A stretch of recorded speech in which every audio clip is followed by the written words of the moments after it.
গুনার ফিরিস্তিগুলো একটা একটা করে স্বীকার করে আল্লাহরে বলেন, আল্লাহ আমি পাপী,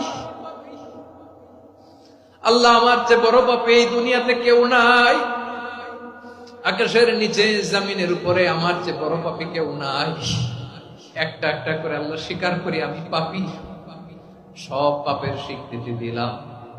পৃথিবী না জানো আমি তো জানি, আমি কি পাপ করেছি, হায় আমার পাপের করলে বিচার, বাঁচার আমার নাই উপায়। দয়াময় তুমি মাফ করো আমায়, মাফ করো।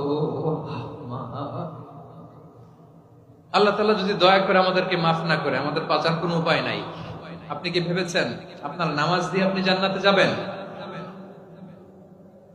আপনি তাহাজ্জুদ গুজার, সেজদা দিতে দিতে কপালে দাগ ফেলেছেন, এটা আপনারা জান্নাতে নেবে না।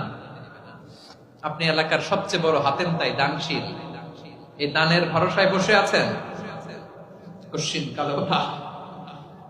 আমাদের নামাজ, আমাদের রোজা, আমাদের ইবাদত, এগুলোকে মিজানের পাল্লায় উঠালে কোনো ওজনই হবে না। তবে আমাদের একটা কৌশল জানা আছে, আমরা আল্লাহর রহমতের ভিখারি। আমরা সেদিন আগেই গুনার স্বীকৃতি দিয়ে দেব। আমরা বলবো, আল্লাহ তুমি প্রশ্ন করার আগে তোমার একটা কথা বলি, আমারে কিছু জিজ্ঞেস করো না, আমি সব করেছি। এমন কোন পাপ নাই যে পাপ আমারে দিয়ে হয় নাই। তোমার রহমত দিয়ে তুমি জান্নাতে পাঠাবা, তোমার দয়ায় জান্নাতে যেতে চাই, আমল দিয়ে না। পারবেন বলতে? কিয়ামতের দিন আমরা বলবো, আল্লাহ আমার আমল দিয়ে জান্নাত চাই না, আমি তোমার দয়া দিয়ে জান্নাত চাই। তোমার দয়া ছাড়া আমার কোন উপায় নাই।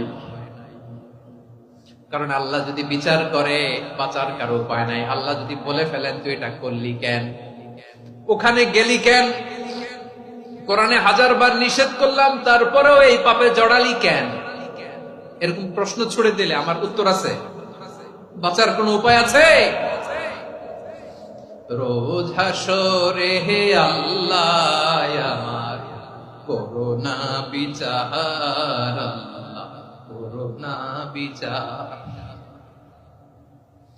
বিচার চাহি না তব দয়া চাহি, এ গুনাহগার।